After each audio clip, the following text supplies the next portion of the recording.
इसलिए इसको अवसर देना अधर्म है उमा।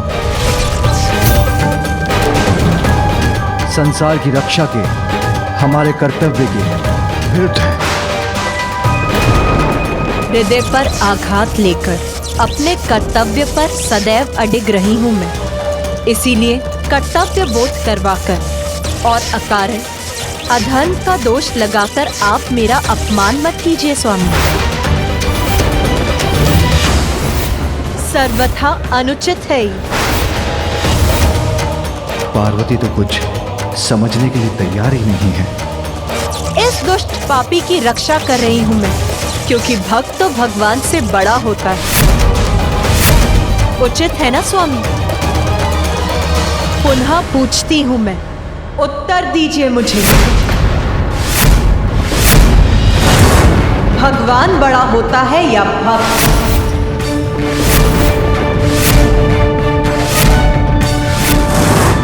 पूर्व में जब मैंने पूछा था तो स्मरण है ना प्रभु, आपने क्या उत्तर दिया था? स्वामी, मैं ये ज्ञात करना चाहती हूँ कि भगवान के लिए कौन बड़ा है, उनका परिवार या उनका भक्त? उमा, भक्त का स्थान सदैव भगवान से ऊंचा होता है।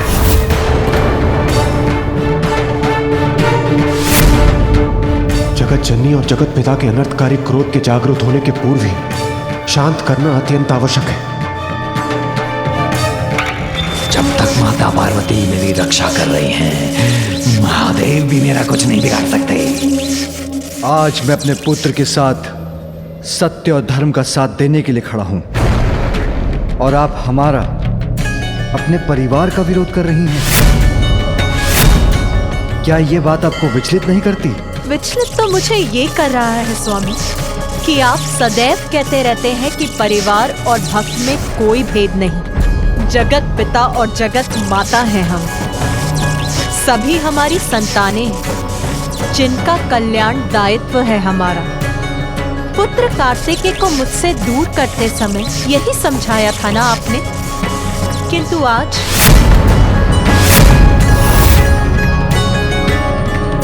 क्या आज अपने परिवार के नाम पर अपने भक्त के प्रति दायित्व को भूल जाऊं मैं?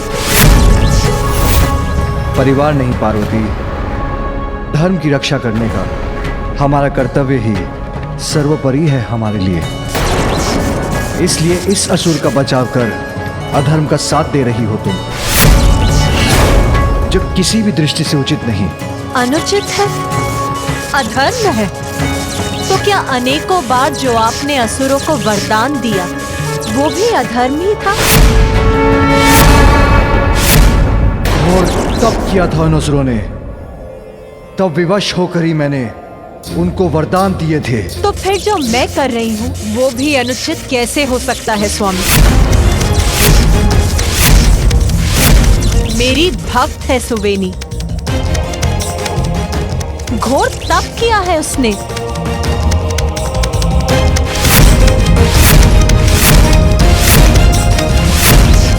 इसीलिए मैं भी विवश हूँ। ओह, तो इसलिए माँ इस असुर की रक्षा कर रही है। उमा, भिन्न परिस्थितियों की तुलना कर तुम बहुत बड़ी भूल कर रही हो। मेरा कहा मान लो, लौटा लो अपना कंगन। ये आपका निवेदन है या आदेश है प्रभु?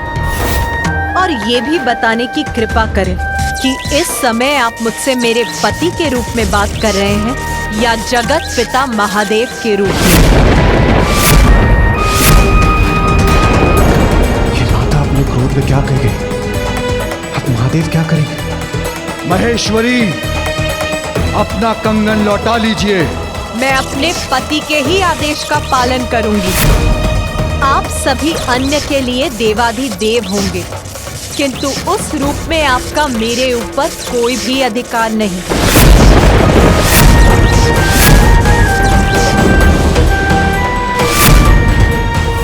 आपकी आज्ञा नहीं सुनूंगी मैं, आपकी आज्ञा नहीं सुनूंगी मैं, आपकी आज्ञा नहीं सुनूंगी।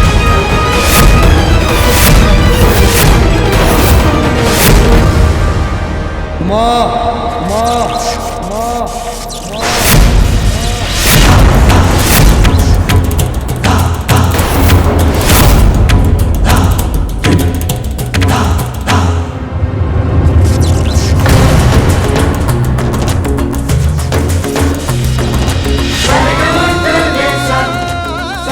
माँ तो पिताश्री की सभी बातें अस्वीकार कर रही है।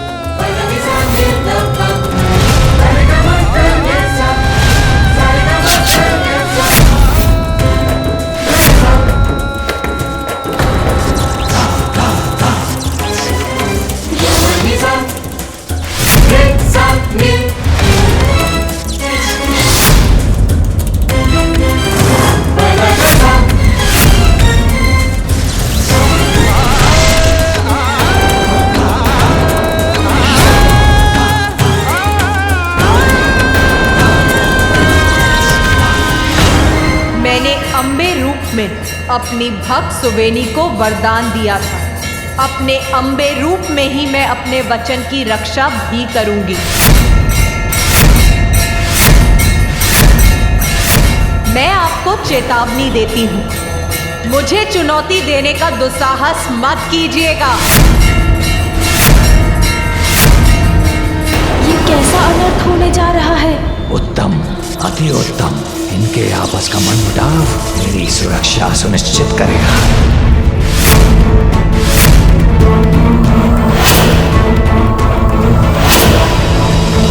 ये कैसी विडंबना है ब्रह्मदेव।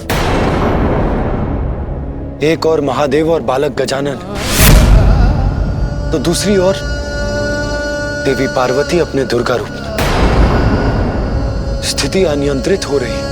जगत पिता और जगत जननी का मतभेद है ये, और इन दोनों के टकराव के मध्य में है गजानन। स्थिति अनियंत्रित हो नहीं रही है श्री हरि, अनियंत्रित हो चुकी है।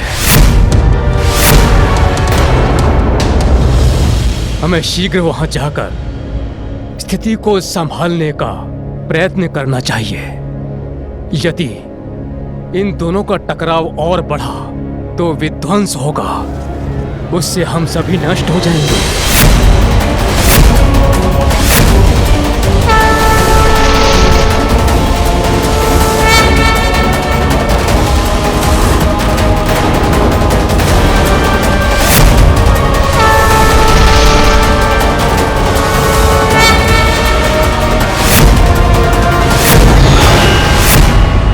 यदि मैंने अपना कंगन लौटा लिया तो गजानन का दंत उस सुरक्षा कवच को भेद कर मूषिकासुर का वध कर देगा, और ये मैं कदापि होने नहीं दूंगी। इन्होंने तो और भी विराट रूप धारण कर लिया है और स्थिति भी अनियंत्रित होती प्रतीत हो रही है। ये कैसा हठ है महेश्वरी। गजानन हमारा पुत्र है, तुम्हारा पुत्र है, और आज तुम उसके विरुद्ध जाकर एक असुर की रक्षा कर रही हो।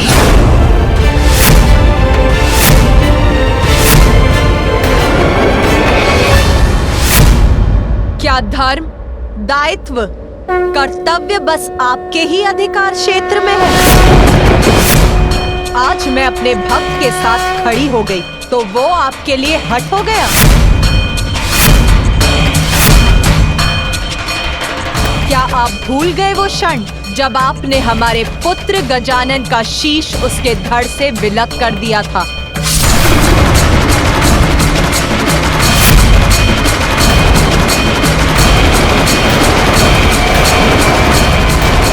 तब मैं भी कह सकती थी कि आप इतना हठ क्यों करते हैं महादेव।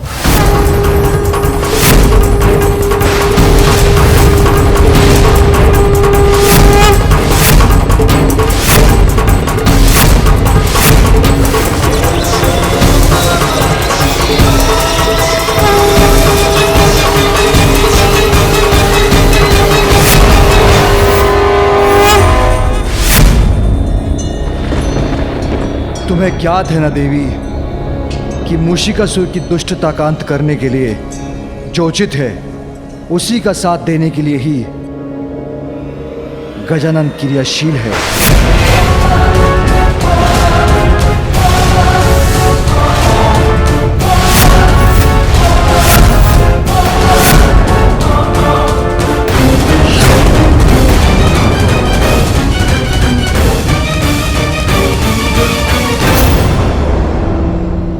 देवी पार्वती, शांत हो जाइए। कृपया अपने क्रोध को शांत कीजिए।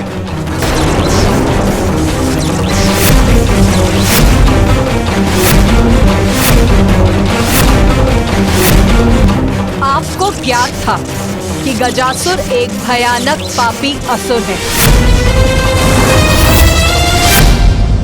अनेकों पाप किए थे उसने, किंतु उसने तप कर आपका आवाहन किया।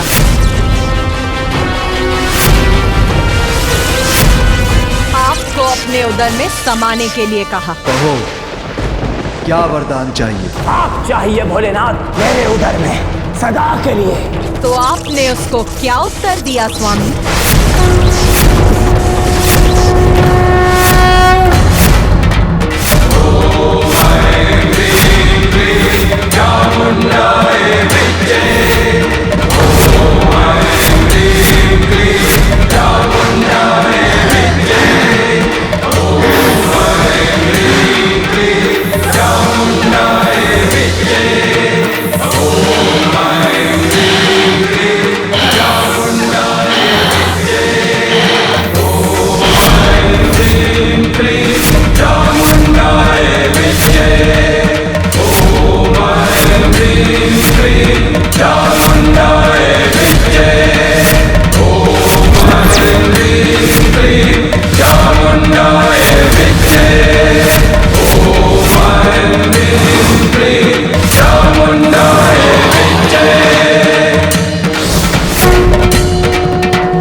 देवी, शांत करो अपने आवेश को।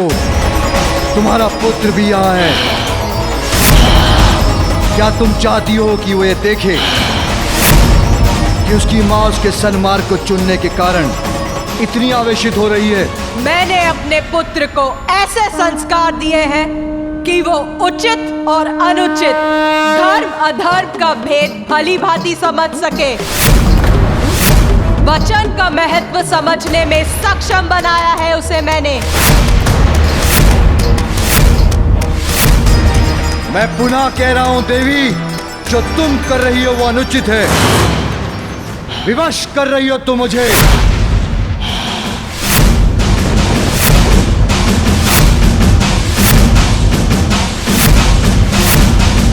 तुम्हारे विरुद्ध अपने पुत्र की सहायता करने के लिए जो आपको उचित लगे वो आप कीजिए महादेव।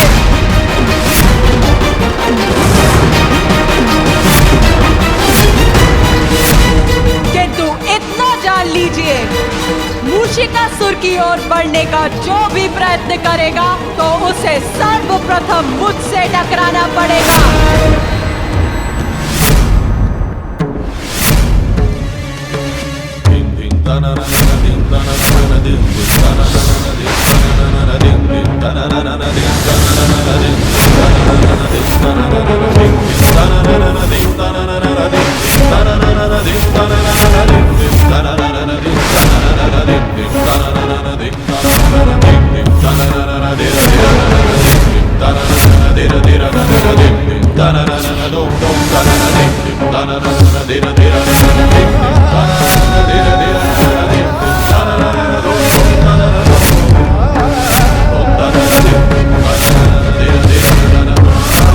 माता ने कालिका और महादेव ने वीरभद्र का रूप धारण कर लिया।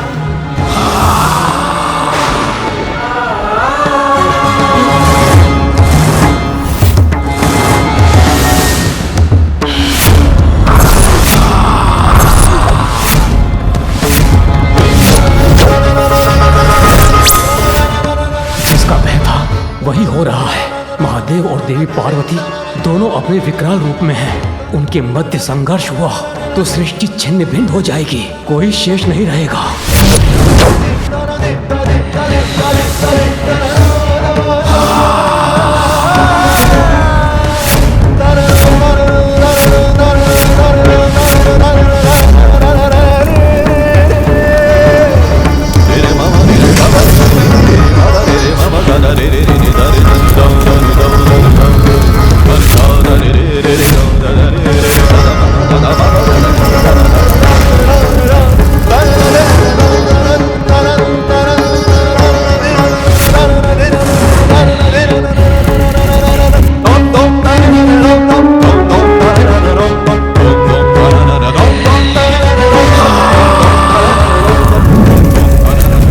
माता, शांत हो जाइए माता। प्रभु, शांत हो जाइए प्रभु।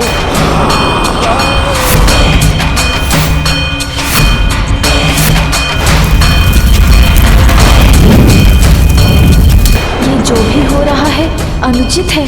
माँ और पिताश्री में युद्ध नहीं होने दूंगा मैं। माँ, पिताश्री, आप दोनों मेरे कारण युद्ध मत कीजिए।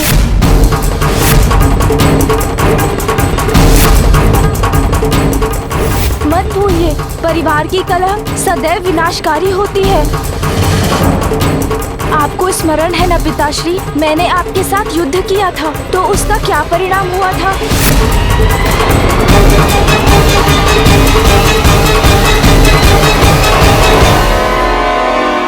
एक समस्या है हमारे समक्ष, जिसका समाधान मिलकर बातचीत कर ढूंढना चाहिए हमें।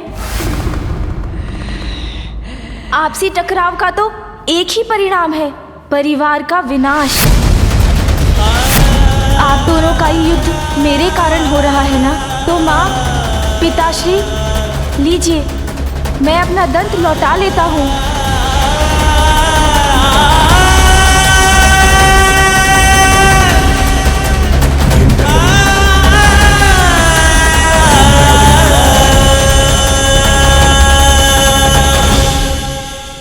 माँ, अब आप भी अपना कंगन लौटा लीजिए।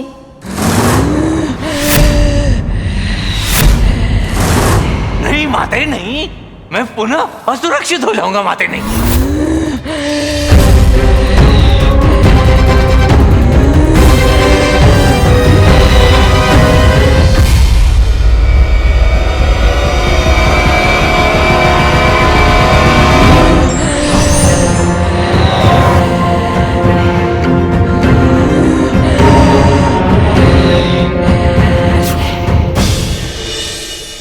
सुरक्षित हो गया मैं।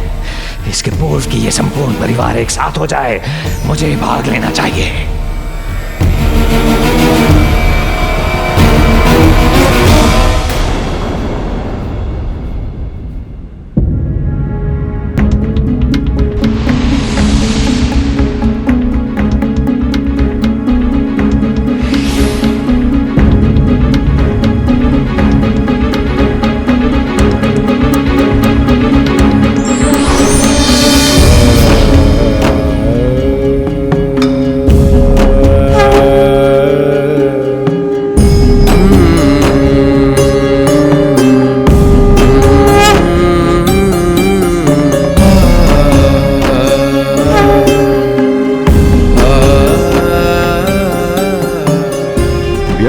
करने जा रहे थे आप दोनों, क्योंकि जिस मूषिकासुर के कारण ये सब हो रहा है उसकी वास्तविकता भूल रहे हैं आप। मूषिकासुर पूर्व में क्रोंच नामक गंधर्व था। विलंब होने के कारण क्रोंच तीव्र गति से अपने निवास की ओर जा रहा था। बहुत विलंब हो गया मुझे। इंद्रदेव की सभा से शीघ्र निकलना था मुझे।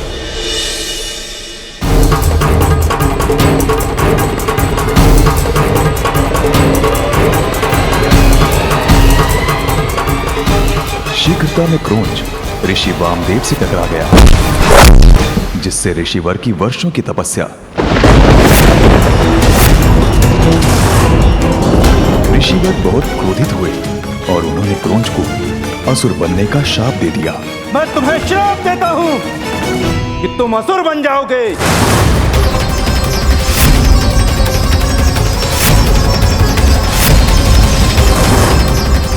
ऋषिवर नहीं, डाल से पैर टकरा गया और मैं आप पर गिर पड़ा। आपकी तपस्या भंग करने की मेरी कोई मंशा नहीं थी ऋषिवर। क्षमा ऋषिवर, क्षमा ऋषिवर, क्षमा। शांत होने पर ऋषिवर ने शाप को कम करते हुए कहा कि क्रोंच को उसके असुर रूप में भी एक अवसर मिलेगा। वो माता पार्वती का भक्त होगा और यदि उसने अपनी भक्ति से माता पार्वती को प्रसन्न कर लिया तो वो ऋषिवर के शाप से मुक्त हो जाएगा। ऋषिवर, ऋषिवर।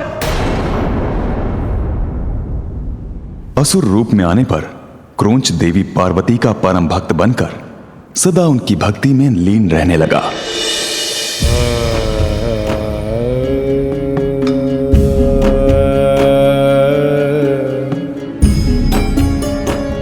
जिससे माता पार्वती ने प्रसन्न होकर उसे दर्शन दिए।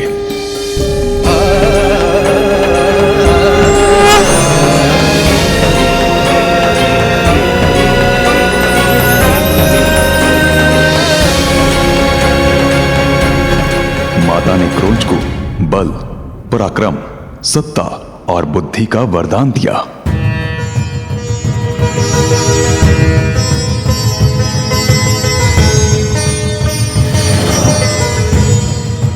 उसी समय क्रोंच की दृष्टि माता के हाथ में स्थित अमृत की कटोरी पर पड़ी,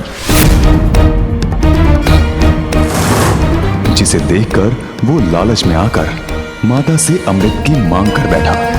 किंतु माता ने उससे कहा कि अमृत मात्र योग्यता के आधार पर ही प्राप्त होता है और अभी क्रोंच अमृत पाने के योग्य नहीं बना था।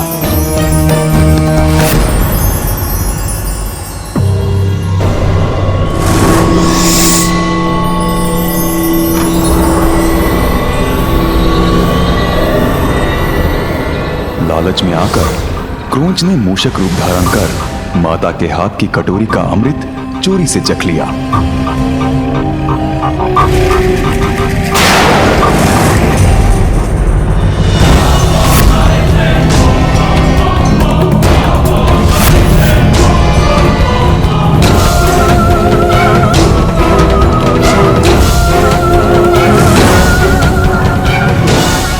माता ने क्रोधवश उस असुर को ऋषि वामदेव के शाप से मुक्त करने के स्थान पर और बड़ा शाप दे दिया। मेरे मना करने पर भी तुमने मूषक रूप धरकर अमृत को चुराया, इसीलिए मैं तुम्हें ये श्राप देती हूँ। आज से तुम मूषिकासुर बनकर चोरी से ही अपना उदर भरोगे।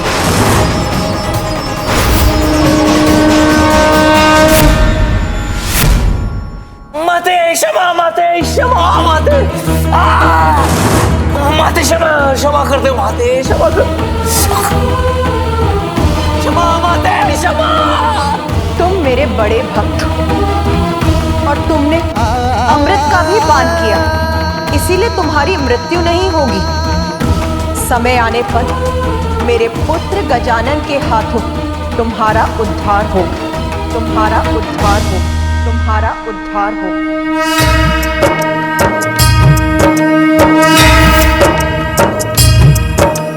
या देवी सर्वभूतेषु शक्तिरूपेण संस्थिता नमस्तस्यै नमस्तस्यै विनाश का कारण बनता है। सृष्टि की रक्षा के लिए आपका शांत होना आवश्यक है।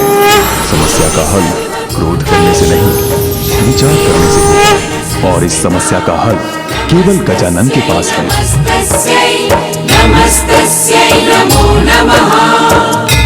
क्या अब भी कोई चिंता आपको सता रही है?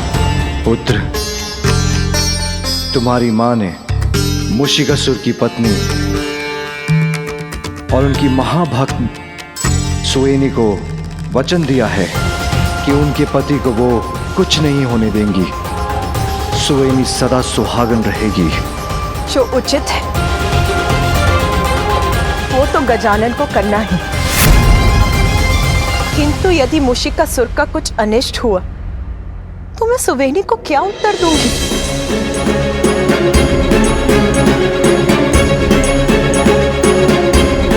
माँ, मैं वचन देता हूँ, मैं मूषिकासुर का वध नहीं करूँगा। किंतु जो पाप उसने किए हैं, उसका भार तो उसे उठाना ही होगा ना।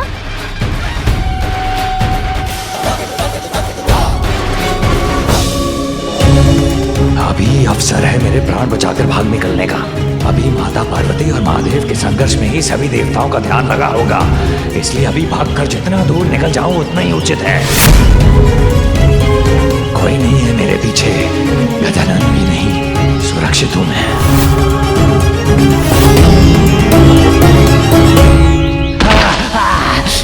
अरे गिर गया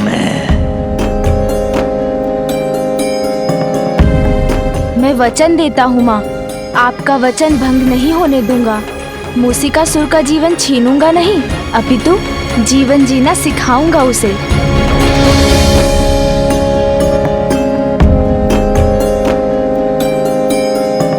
अद्भुत, बुद्धिमान है मेरा पुत्र, किंतु कितना कष्ट हुआ होगा ना मेरे पुत्र को जब उसका दंड टूटा होगा।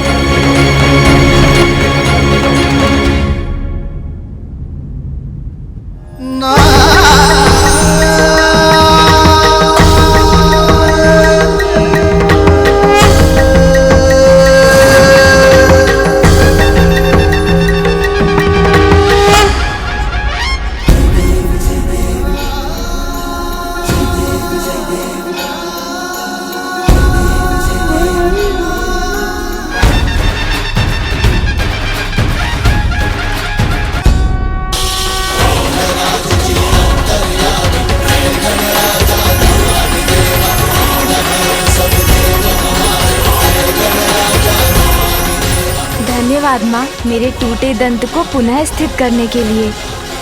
पिताश्री, अब मुझे जाने की आज्ञा दीजिए, क्योंकि अब मुझे एक विशालकाय मूषक पर ध्यान देने की आवश्यकता है।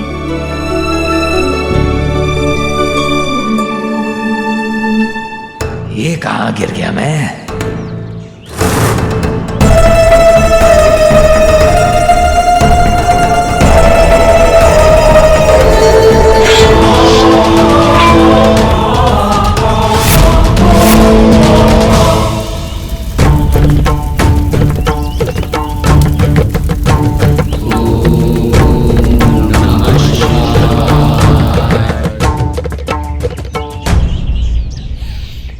भोजन,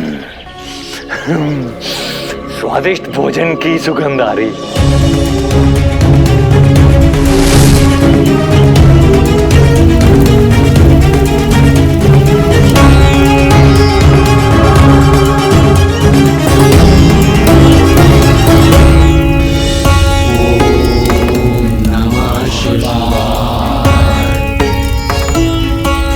जाइए ऋषिवर, शांतनु से ज्ञात करिए माता का महाभोग तैयार है कि नहीं। जी अवश्य ऋषिवर।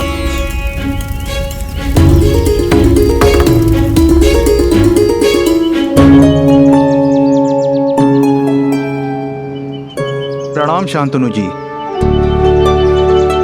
शांतनु जी, ऋषिवर पराशर महाभोग चढ़ाने के पश्चात पूर्ण आहुति देंगे, इसीलिए उन्होंने पूछा है भोग तो तैयार है ना? हाँ ऋषिवर, शीघ्र ही महाभोग की सभी व्यवस्था पूर्ण हो जाएगी। अति उत्तम शांतनु जी, किंतु इस बात का अवश्य ध्यान रखिएगा कि महाभोग पूर्ण स्वच्छता के साथ तैयार किया जाए। अत्यंत शक्तिशाली चंडी यज्ञ का महाभोग है ये। पवित्र और निर्मल भोग से सफल होगा हमारा ये यज्ञ। महाभोग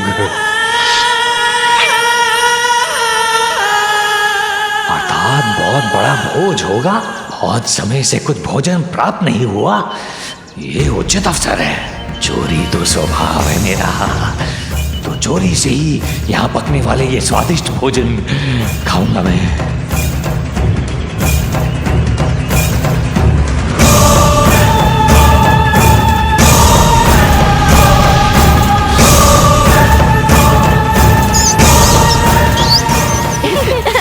रुको रुको, मुझे पकड़ो।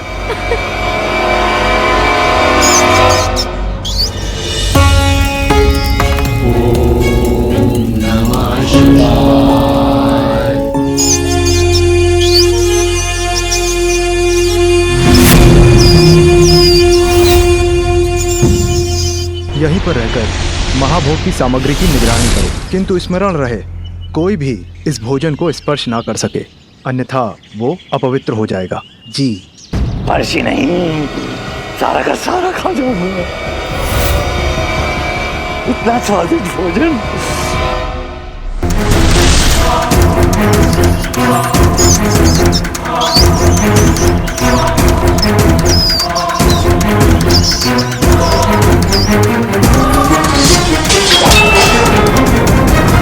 ये भंडार गृह से ध्वनि कैसी आ रही है?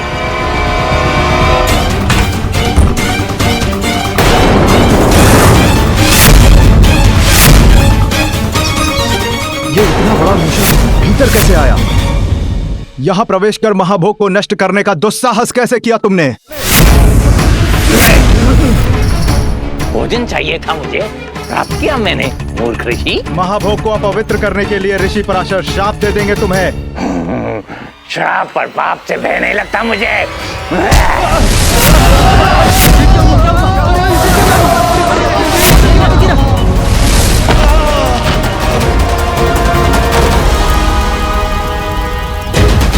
कौन है अंदर? किसने शांतनु जी को बाहर फेंका है? कैसा संकट छाया हुआ है यहाँ? वो वहाँ।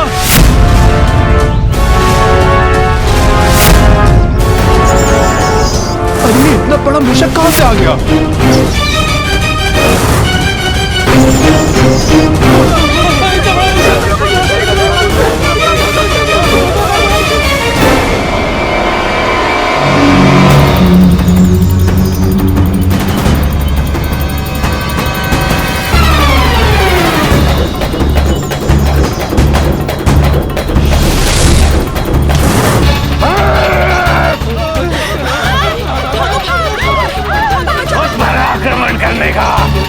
तुम सबको मैं दंड दूंगा, कुतर कुतर कर रख दूंगा, कुतर कुतर कर सबको जला कर राख कर दूंगा।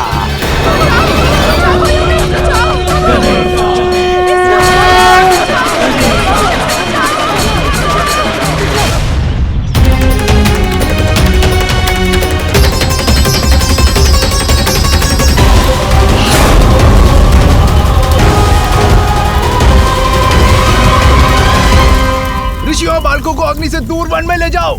जाओ, भागो, रक्षा करो अपनी।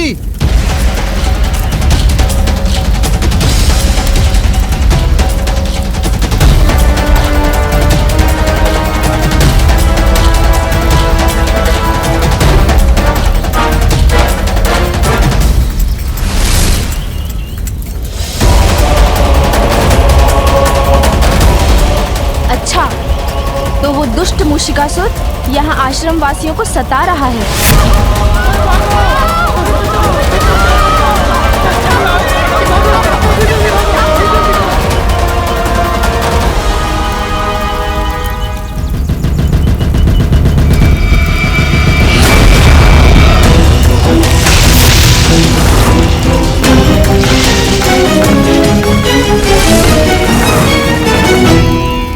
मेरे हवन में विघ्न डालने वाले दुष्ट असुर, कौन हो तुम और हमें क्यों सता रहे हो?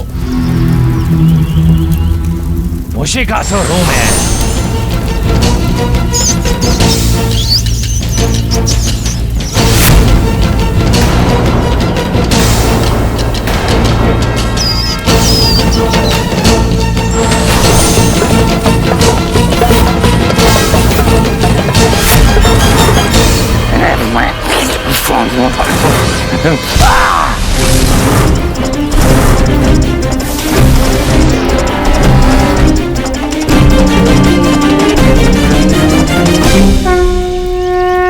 आप सभी ऋषिगणों को गजानन का प्रणाम। अब आप सब भयमुक्त हो जाएं। हे वरुण देव, जलवाष्प से इस अग्नि को बुझाने में मेरी सहायता करें।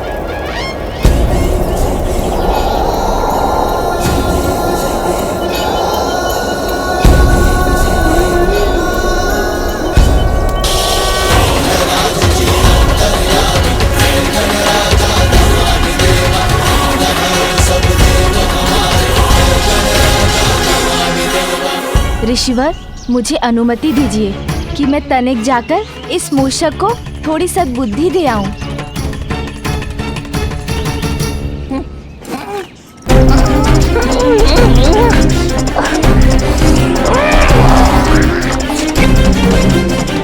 एक बार दिखाई दे जाए कुतर कुतर डालूंगा उस दुष्ट बालक को।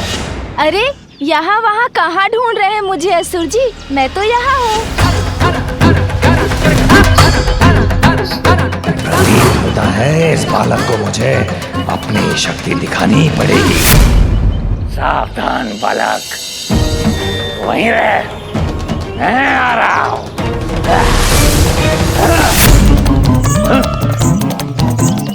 अभी तो यहीं था, कहाँ चला गया? मूषिकासुर के साथ छल करने का परिणाम अच्छा नहीं होगा। अरे असुर जी, मैं तो यहाँ हूँ, इधर।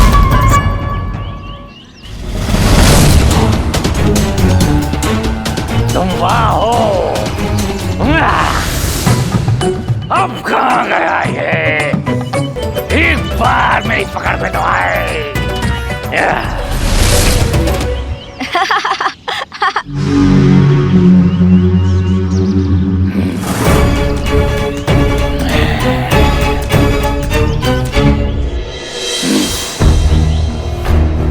अरे असुर जी कहाँ चले गए अब? किंतु कहीं ना कहीं से तो अवश्य निकलेंगे। तब नहीं जाने दूंगा उन्हें।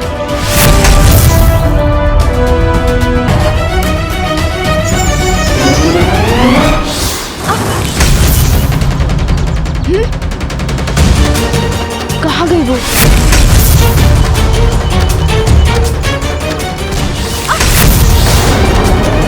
मुझे सतर्क रहना चाहिए, वो अवश्य पुनः दिखाई देंगे।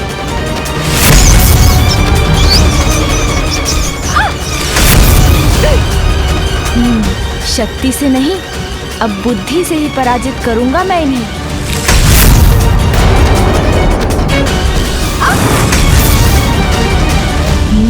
शांत रहूंगा, जिससे इन्हें विश्वास हो जाए कि ये मुझे दिखाई नहीं दे रहे हैं।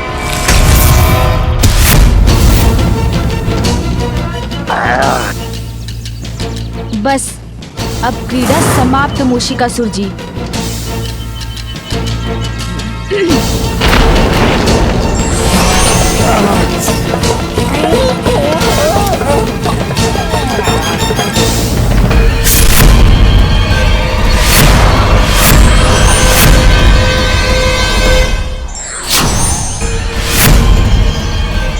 कहाँ बचकर जाएंगे अब मूषिकासुर जी मेरी रस्सी के इस फांस से?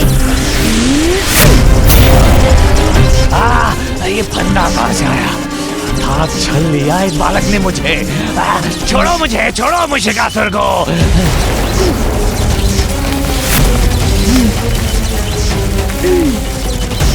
स्पाश से मुक्त होकर भागना होगा मुझे यहाँ से।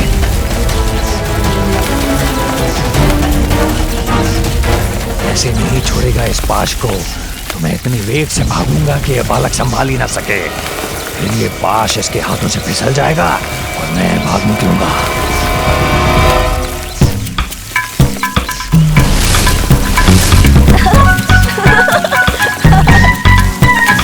आहा, आनंद आ रहा है मुझे। अच्छा वेग है मूषिकासुर का। असुर जी थोड़ा और वेग बढ़ाइए ना, और वेग बढ़ाएंगे तो आनंद आएगा मुझे।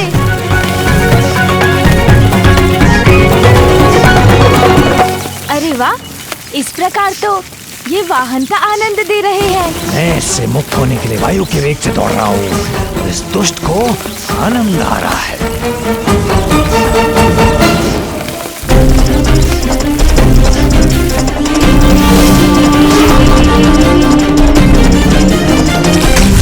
अच्छा, तो बिल में चले गए असुर जी। कोई बात नहीं, किंतु मैं आपको ढूंढ लूंगा।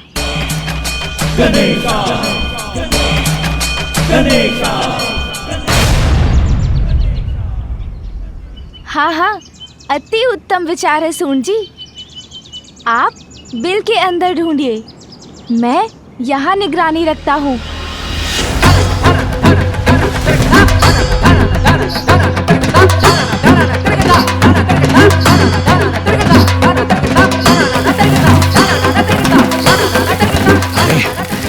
सूंड तो मेरी ओर ही बढ़ रही है।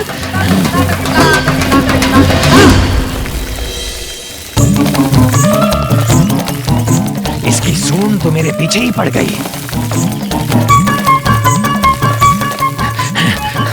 उतर कर निकल जाऊंगा यहां से।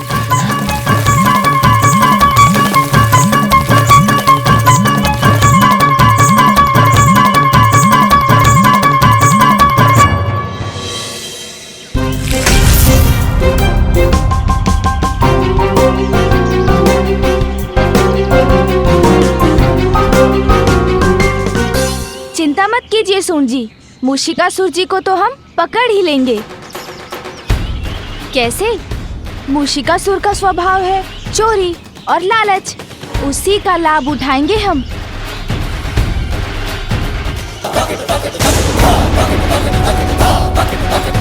कितने समय से हम माता के यज्ञ की भोज की तैयारी कर रहे थे और इस मूषक ने कुछ ही समय में सब नष्ट कर दिया। चिंता मत कीजिए ऋषिवर, आपका यज्ञ अवश्य पूर्ण होगा। आप स्नान आदि कर हवन की पुनः तैयारी कीजिए। भोग के लिए भोजन सामग्री तैयार कीजिए। इस बार मैं स्वयं उसकी रक्षा करूंगा।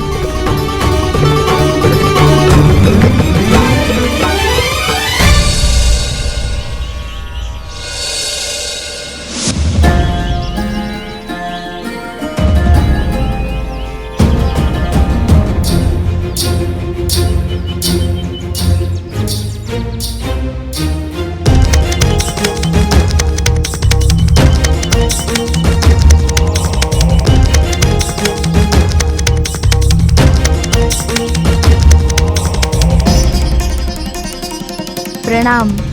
आप लोग अब यज्ञ आरंभ कीजिए। मूषक अपना स्वभाव नहीं छोड़ता, मूषिकासुर आएंगे तो अवश्य।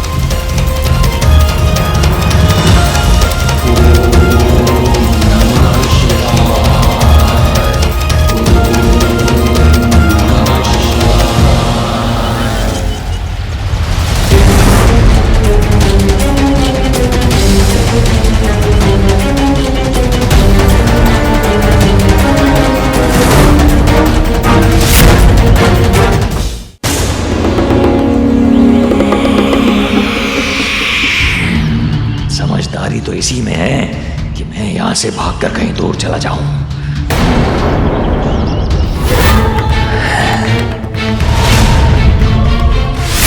किंतु ऐसी सुगंध है इस भोजन की, इतना स्वादिष्ट प्रतीत होता है ये भोजन। थोड़ा सा भी प्राप्त हो जाए तो आनंद आ जाए मुझे।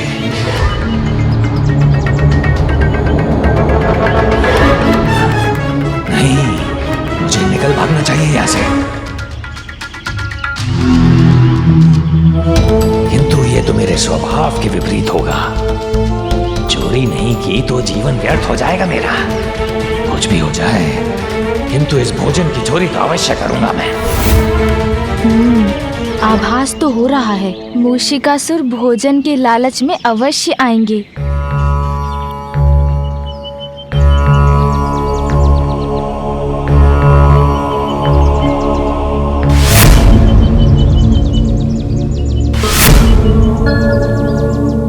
सब सुरक्षित है यहाँ।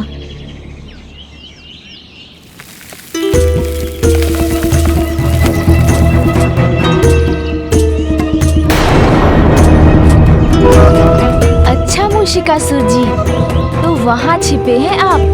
अब देखिए कैसे मैं आपको आपके बिल से निकालता हूँ।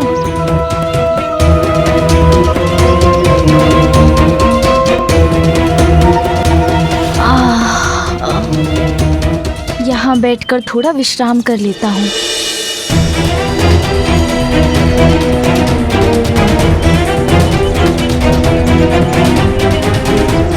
याद था मुझे, बालक ही तो है, कुछ समय में तो नींद आएगी इसे।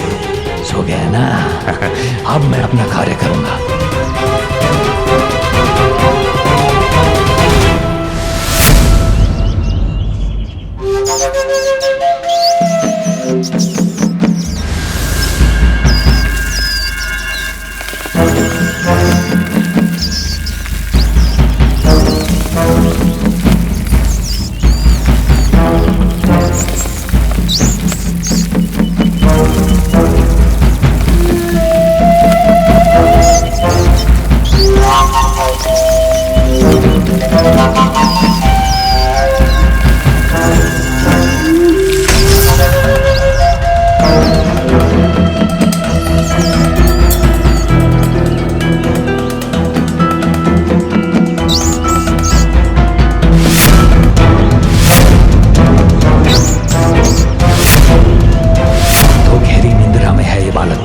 यही अवसर है।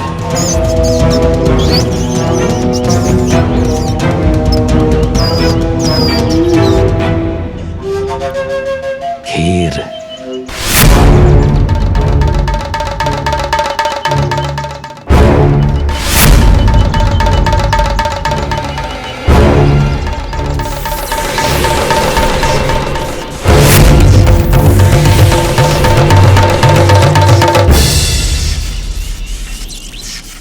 मूषिकासुर, गजानन,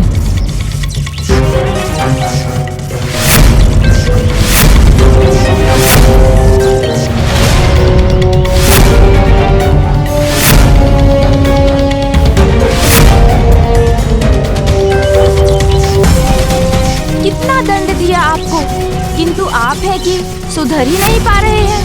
किंतु अब मैं आपको ऐसा पाठ पढ़ाऊंगा जो आप कभी नहीं भूल पाएंगे।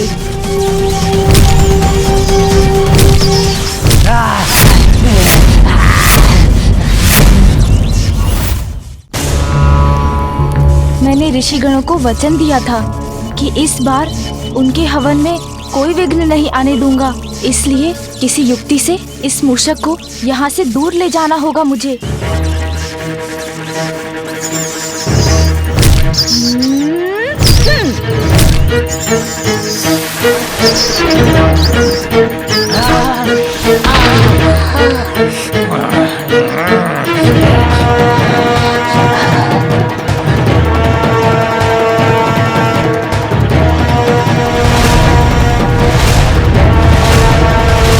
असुर जी, कहाँ भाग रहे हैं? मैं तो आपके लिए स्वादिष्ट मिष्ठान लाया हूँ।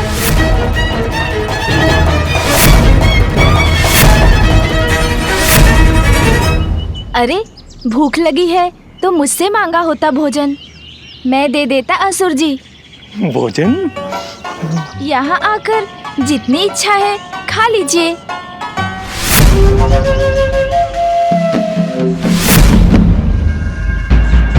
भोजन करने में लज्जा का कोई स्थान ही नहीं है असुर जी। भूखे हैं ना आप? तो आगे बढ़िए और खा लीजिए ये लड्डू, क्योंकि आप नहीं खाएंगे तो मैं खा जाऊंगा इन्हें।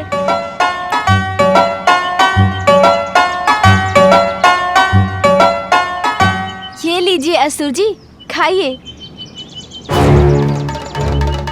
आइए असुर जी, आइए।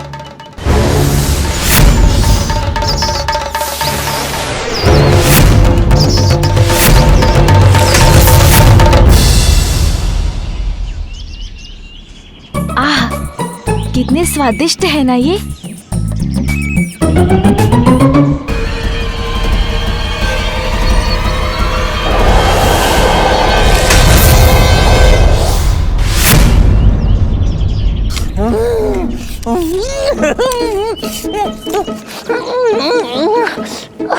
पृथ्वी की गहराई की यात्रा में आनंद आया आपको? अरे, मैं तो परिहास कर रहा था। लीजिए, मैंने आपके लिए कुछ लड्डू बचा के रखे हैं।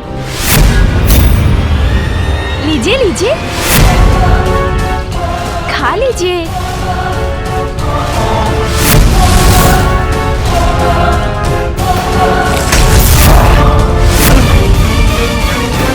अभी तो यहीं था, कहाँ चला गया? अरे, मुझे ढूंढ रहे हैं असुर जी?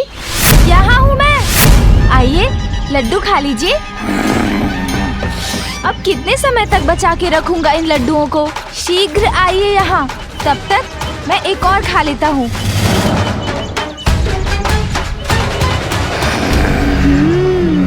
बहुत स्वादिष्ट है। अब कहाँ गया ये? एक बार दिखाई दे जाए तो कुतर कुतर डालूंगा उस दुष्ट बालक को। अरे, क्या कर रहे हैं आप असुर जी? इधर आइए ना। मैं चाहता हूँ आप यहाँ आए और लड्डू खाएं, किंतु आप तो आ ही नहीं रहे। चलिए, कोई बात नहीं, मैं ही खा लेता हूँ एक और लड्डू।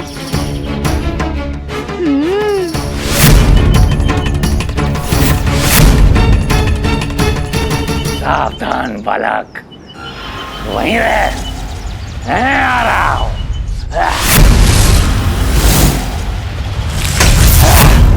लीजिए, आइए असुर जी।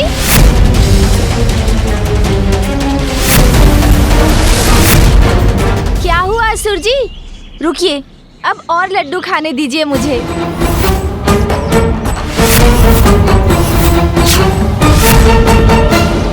अरे असुर जी कहाँ चले गए? अभी तो अंतिम लड्डू बचा है। आइए ना असुर जी, इसे तो खा लीजिए। दौड़ा दौड़ा कर थका दिया मुझे इस बालक ने, किंतु इतना दौड़ने के बाद ये एक लड्डू भी ना मिला तो क्या लाभ दौड़ने का।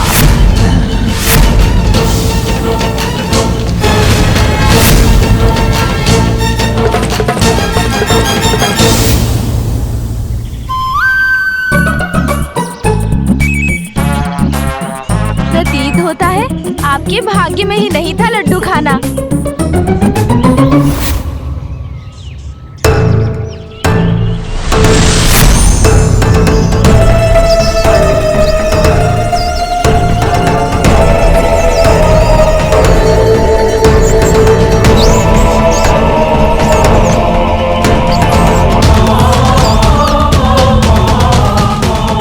तुमने इतना सताया है मुझे, उसका दंड तो अवश्य दूंगा तुम्हें। दंडित आप नहीं, मैं करूंगा आपको मूषिकासुर।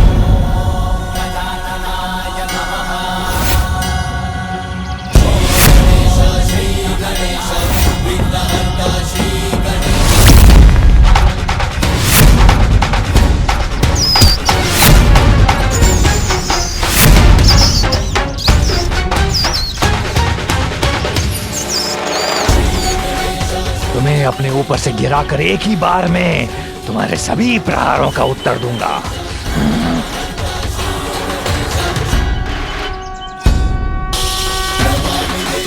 अरे उठ क्यों नहीं पा रहा हूं मैं?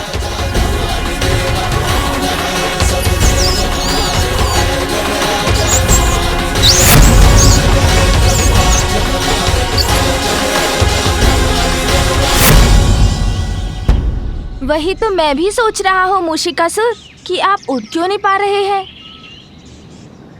ऐसा कौन सा भार आपके ऊपर है? अपने भार को हटा लो मेरे ऊपर से, दया करो मुझ पर, उतर जाओ, मुझे क्षमा कर दीजिए। अब कोई दुष्कर्म नहीं करूंगा मैं। स्वर्ग का तो नाम ही नहीं आने दूंगा अपनी जीवा पर। पाताल के किसी अंधियारे कोने में जाकर छिपा रहूंगा। चोरी कभी नहीं करूंगा। क्षमा कर दीजिए मुझे, छोड़ दीजिए। जो आप कहेंगे वो करूंगा, बस इस एक बार क्षमा कर दीजिए मुझे। अच्छा, जो मैं कहूँगा वो करेंगे आप? हाँ, वचन देता हूँ मैं। तो क्या आप मेरे वाहन बनेंगे? आपका वाहन गजानन? हाँ, मेरा वाहन, गजानन का वाहन, गजानन का वाहन, गजानन का वाहन। जिससे भी मेरा परिचय है उन सभी का कोई ना कोई वाहन है, किंतु अभी तक मैं ही वाहन के सुख से रहित हूँ। और जब अब मैं आपकी पृष्ठ पर आरूढ़ हूँ तो जो आपको थोड़ा बहुत कष्ट हो रहा है वो भी कुछ समय में दूर हो जाएगा। हम मिलकर थोड़ा प्रयास करेंगे तो आप ये कार्य भली भांति सीख जाएंगे। किंतु मैं एक असुर हूँ और आप देवता हैं, हमारा तो कोई मेल ही नहीं, फिर मैं आपका वाहन कैसे हो सकता हूँ? आपके सभी प्रश्नों का उत्तर मैं बोलकर नहीं, दिखा कर दूंगा, तब आप भी मान लेंगे, क्योंकि मेरा वाहन बनना तो आपकी नियति है।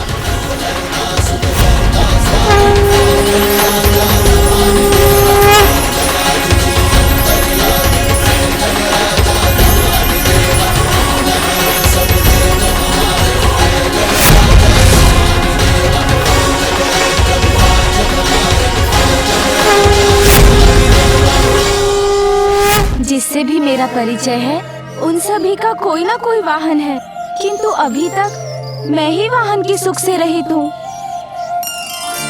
और जब अब मैं आपकी पृष्ठ पर आरूढ़ हूँ तो जो आपको थोड़ा बहुत कष्ट हो रहा है वो भी कुछ समय में दूर हो जाएगा। हम मिलकर थोड़ा प्रयास करेंगे तो आप ये कार्य भली भांति सीख जाएंगे। नहीं नहीं बालक गजानन, मैं आपका भार नहीं संभाल सकूंगा।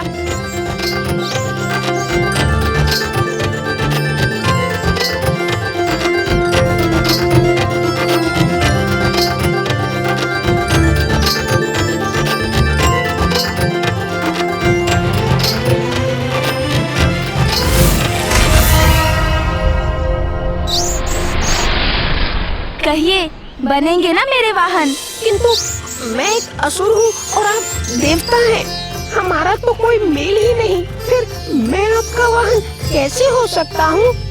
आपके सभी प्रश्नों का उत्तर मैं बोलकर नहीं, दिखाकर दूंगा, तब आप भी मान लेंगे। क्योंकि मेरा वाहन बनना तो आपकी नियति है।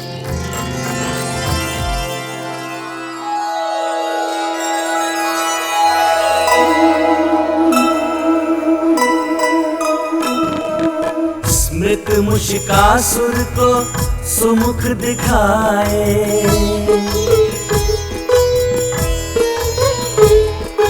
कैसे गंधर्व से वो इस दशा को पाए।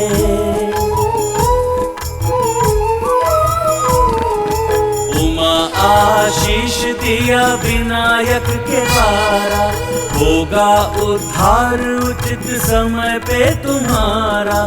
कामना प्रतीक मूस को वश में लाए, गजानन वाहन। मुझे स्वयं में ये कैसा सुखद एवं आत्मिक संतोष होने का आभास हो रहा है। प्रतीत हो रहा है मैं अब पहले की भांति वो दुष्ट मूषिकासुर नहीं रहा। प्रभु, आप मेरा उद्धार कर उस वरदान को पूर्ण करेंगे ना? अवश्य, इसीलिए तो यहाँ आया हूँ मैं। सच्चे मन से पश्चाताप करने से सभी पाप नष्ट हो जाते हैं। इसीलिए मैं आपको पाप मुक्त करता हूँ। दोष तो किसी से भी हो सकता है, उसे सुधारने का एक अवसर तो उन्हें मिलना ही चाहिए। आपका वाहन बनकर आपकी सेवा करने से अधिक सम्मान की बात इस तुच्छ जीव के लिए और क्या होगी प्रभु? अब तुच्छ नहीं रहेंगे आप मूषिकासुर। आज से आप मेरे वाहन हैं, मेरे वाहन हैं, मेरे वाहन हैं। इसीलिए आप अजिन्य कहलाएंगे। इस प्रकार मैं अपनी माँ के वचन का मान भी रखूंगा। अजिन्य? धन्य हुआ प्रभु। मैं ये नवीन नाम पाकर अब मुझ पर आरूढ़ हो मुझे पवित्र कर दीजिए प्रभु। अवश्य।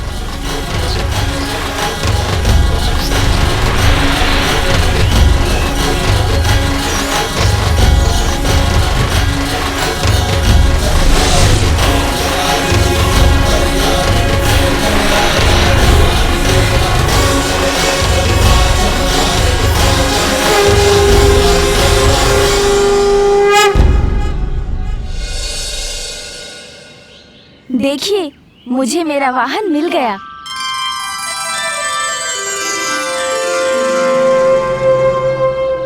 अवश्य पुत्र, तुम्हें अपना वाहन अच्छा तो लगा? हाँ पिताश्री, मेरा वाहन बहुत अच्छा है।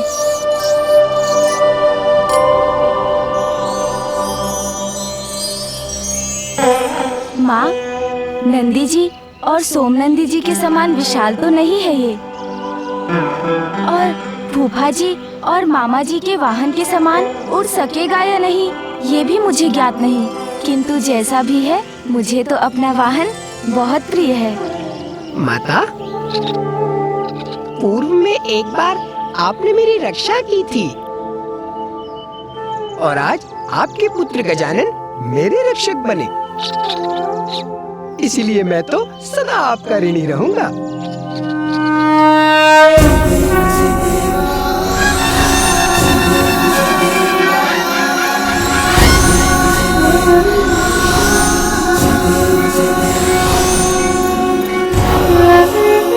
प्रणाम। पुत्र, आज तुमने संसार को एक नवीन सीख दी है। मनुष्य की इच्छाएं अपनी पूर्ति के लिए मनुष्य को अपना वाहन बनाकर उसे अपने अनुसार चलाती हैं, उसे भ्रमित करती हैं। मूषिकासुर इसी का उदाहरण है। किंतु तुमने उसे छोटा कर अपना वाहन बना ये सिद्ध कर दिया है कि इच्छाओं को अपने नियंत्रण में कर लेने पर ही मनुष्य महानता प्राप्त कर सकता है। गजानन, आपने एक बार पुनः हमारी रक्षा की। आप धन्य, आपको कोटि कोटि प्रणाम।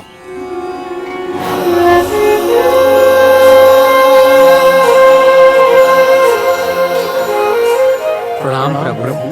प्रणाम माता। माता, ये तो हमारा सौभाग्य है, जिनकी पूजा और भोग के लिए हमने इतना परिश्रम किया, उनके ही पुत्र ने इस कार्य में आने वाले सभी विघ्न को इतनी चतुराई से हर लिए। सभी ऋषिगण और उनके परिवारों की ओर से मैं आपका धन्यवाद करता हूँ गजानन। आपने हमारी रक्षा की।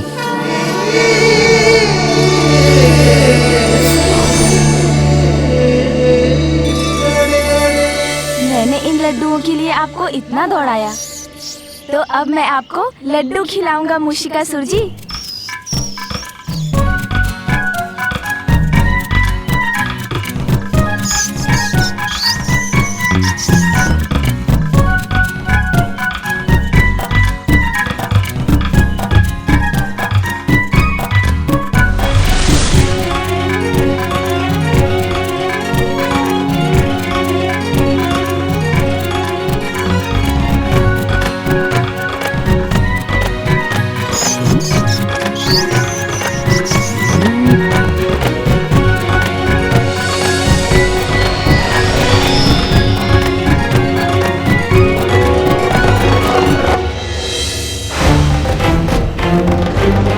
एक बार पुनः तुमने मेरी योजना को इतनी सरलता से पराजित कर दिया बालक गजानन।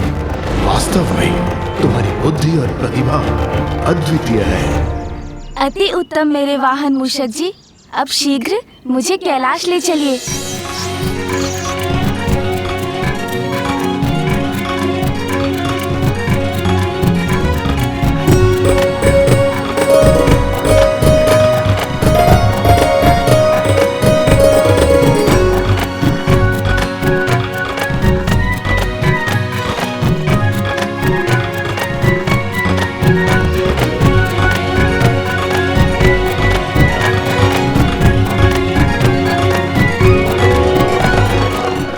मत कीजिए पिताश्री और माँ, मैं अपने वाहन पर आपसे थोड़ा पीछे ही तो हूँ। स्वामी, अंततः हमारे पुत्र गजानन को उसका वाहन मिल ही गया। उसकी गति थोड़ी कम अवश्य है, किंतु उसे पाकर हमारा पुत्र अत्यंत प्रसन्न है।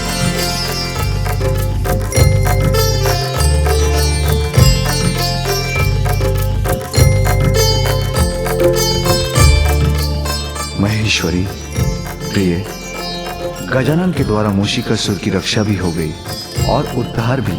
वाहन बन गया वो हमारे पुत्र का। किंतु तुम्हारी भक्त सोयनी का क्या होगा? उसका पति उसे कैसे प्राप्त होगा? स्वामी, अभी तो मूषिकासुर केवल गजानन का वाहन बना है, किंतु उसे पूर्ण रूप से सात्विक बनने में समय है, जिसके उपरांत सुवेनी को उसका यही पति सुयोग्य होकर उसे प्राप्त होगा।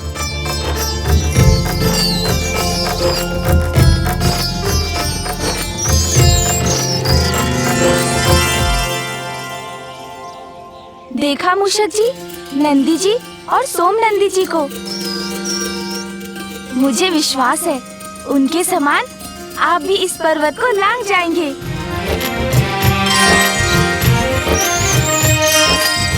ये पर्वत, इस पर चढ़ना है मुझे।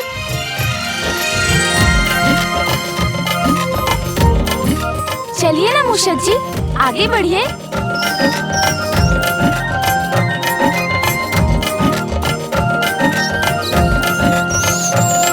क्या हुआ मूषक जी, आगे बढ़िए।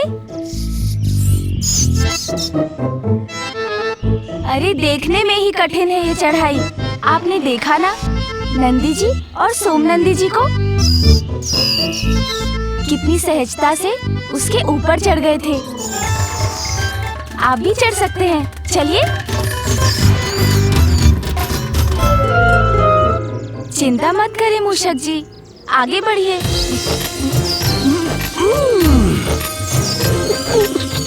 हम तो यहीं अटक गए, अब क्या करें?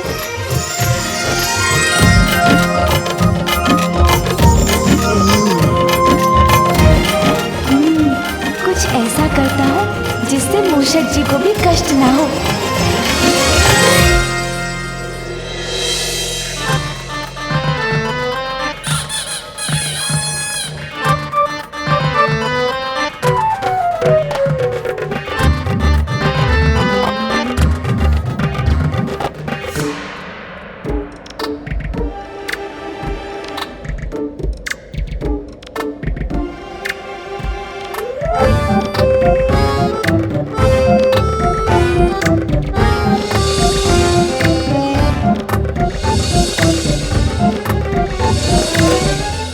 बात नहीं मूषक जी, ये चढ़ाई तो वास्तव में कठिन थी। मैं भी थक गया, किंतु अब नीचे जाना अवश्य सरल होगा।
सर्वत्र बहेगा रक्त, सर्वत्र विनाश होगा।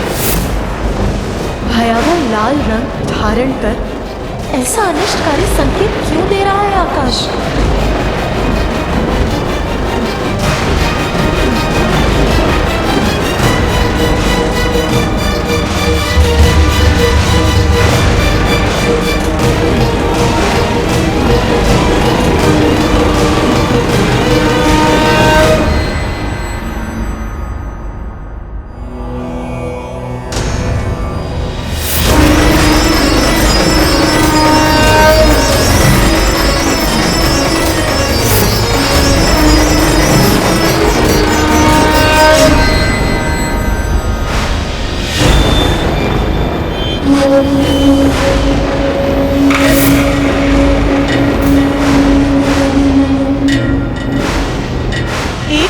स्वामी, इतने सारे अनिष्टकारी संकेत एक साथ क्यों उत्पन्न हो रहे हैं?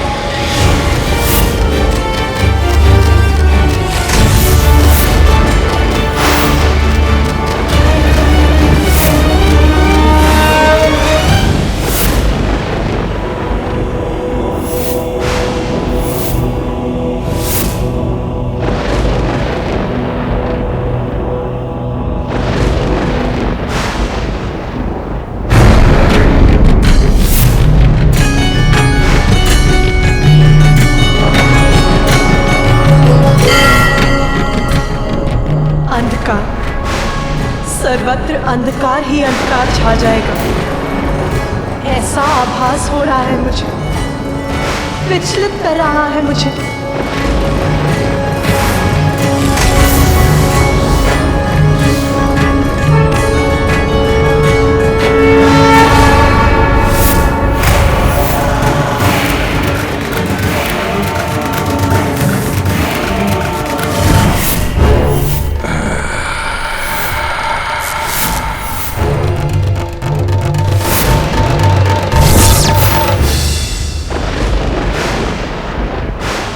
महादेव पुत्र अंधकासुर,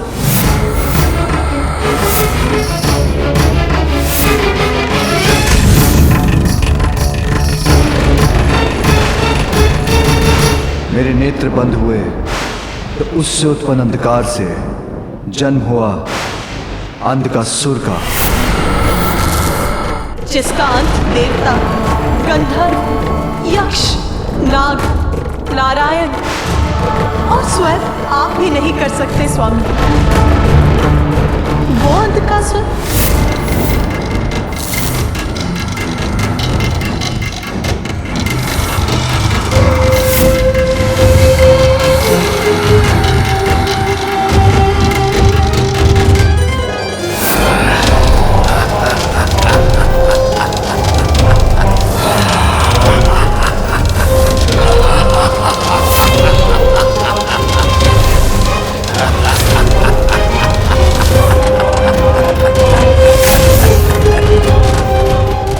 अंधकार के विकार का विस्तार करता है अंधकासुर। और यदि उसे अवसर मिल गया तो वो देवताओं के साथ साथ स्वर्ग को भी नष्ट कर देगा अपने अंधकार से।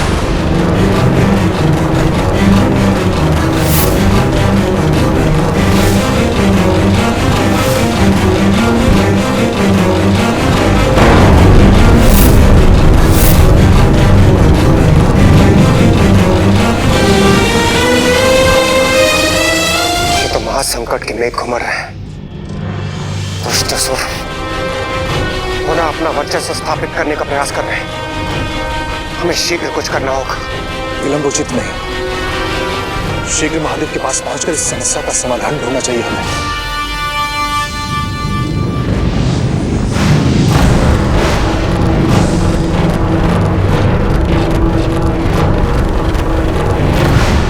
जलंधर,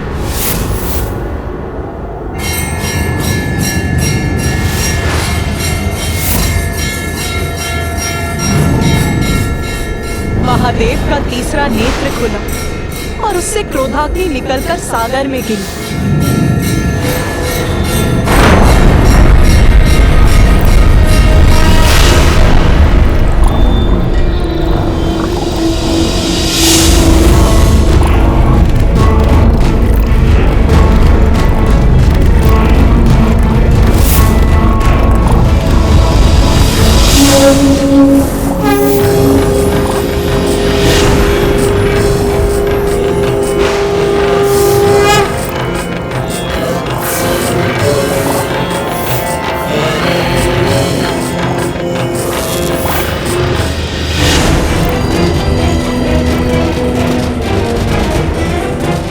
अग्नि और जल के इस विचित्र संयोग से जन्म हुआ जलंधर का।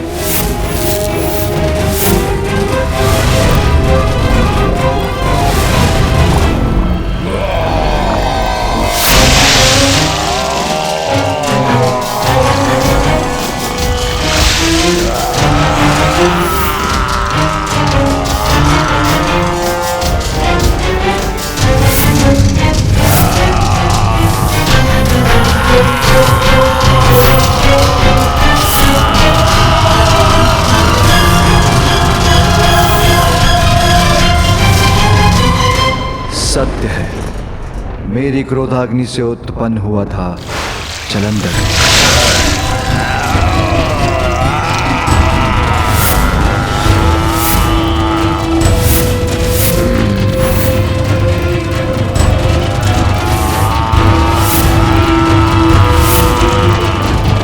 यदि उसे अवसर मिल गया तो वो अपने भीतर छिपे क्रोध से संपूर्ण सृष्टि को भस्म कर देगा। इसीलिए उसे नियंत्रित करना आवश्यक है।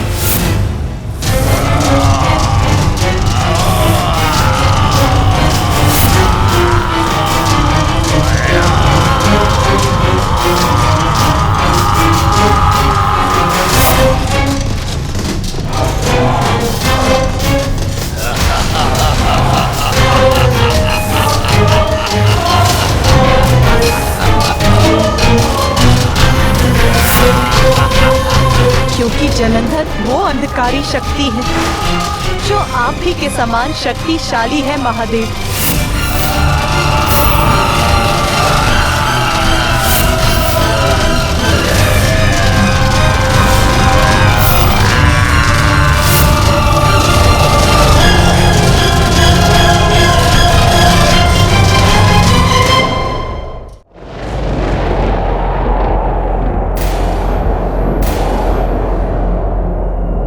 लाल पड़ गया है आकाश। अग्नि की वर्षा के साथ भयंकर बवंडर भी उत्पन्न हो रहे हैं। ये तो किसी अनिष्ट के संकेत है स्वामी। सत्य है, महासंकट हमारी ओर बढ़ रहा है और हमें शीघ्र ही उसका समाधान ढूंढना होगा।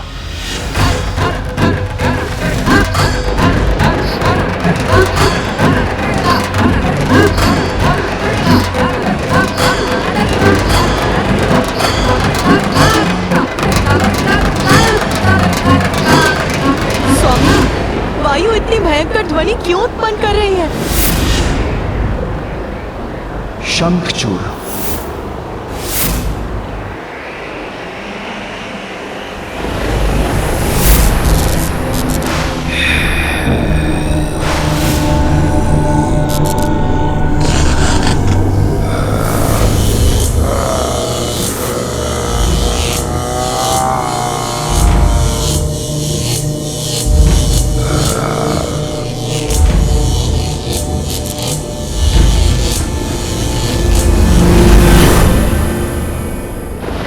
शंखचूड़, जो अपनी पत्नी के कारण हम त्रिदेवों से भी अवध्य है।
श्री हरि नारायण भी शंखचूड़ को पराजित नहीं कर सकते, क्योंकि उसकी पत्नी का तप उसका कवच बनकर उसकी सुरक्षा करती है।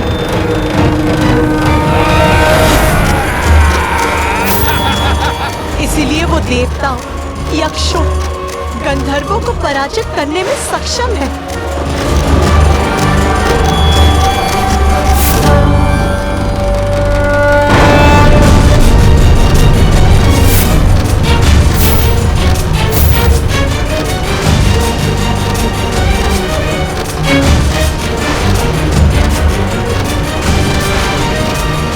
त्रिपुरासुर,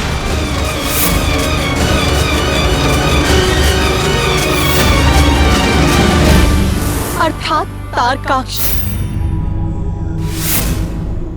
कमलाक्ष,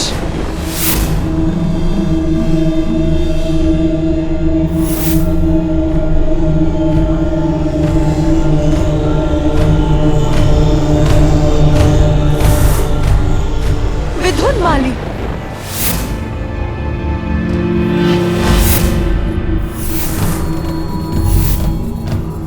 तारकासुर के पुत्र है त्रिपुरासुर। ब्रह्मदेव की तपस्या कर उनसे वरदान प्राप्त किया और उस वरदान के प्रभाव से अजय हो गए हैं ये तीनों।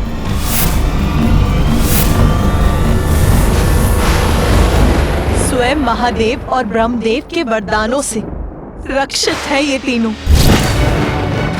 न असुर और न देव कोई पराजित नहीं कर सकता है इन तीनों को। क्रोध, लोभ, मद, मत्सर और माया के प्रतीक हैं ये तीनों। देवताओं को किसी भी मूल्य पर मिटाने का प्रयास करेंगे ये। और अब मुझे आभास हो रहा है, इस बार और कोई नहीं, हम ही हैं उनके लक्ष्य। हमारा ही विनाश करना चाहते हैं वो। चारों ओर से अनिष्टकारी संकेत आ रहे हैं। मुझे इसी क्षण कैलाश के लिए निकलना चाहिए। एक एक अपशकुन, प्रत्येक असुर का चिन्ह जो हम पर आक्रमण करना चाहते हैं।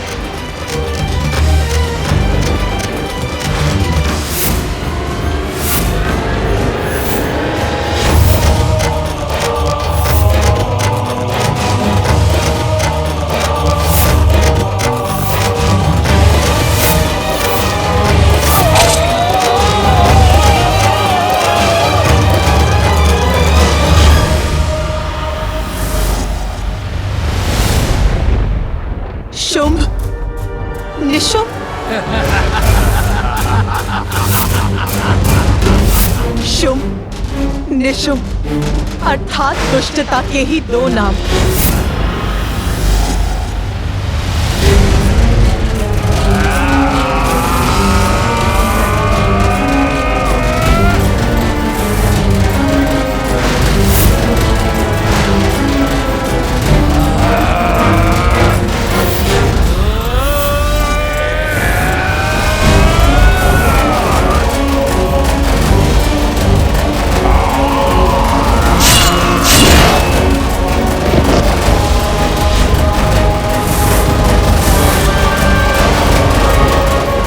भी देवता या भगवान के द्वारा इन दोनों का वध असंभव है। उसके लिए एक नवीन अत्यंत शक्तिशाली अवतार की आवश्यकता है।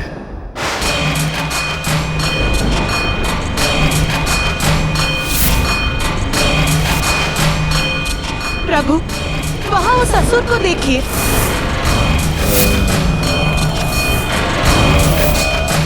वृतासुर।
हानि नहीं पहुंचा सकता।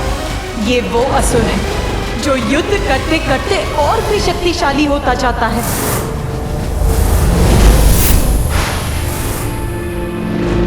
और इन सभी से भयंकर राक्षस है दुर्गम।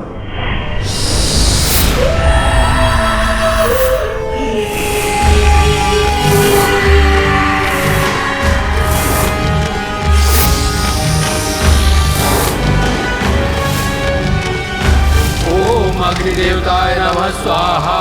ओम वरुण देवताय नमः स्वाहा। ओम वायु देवताय नमः स्वाहा।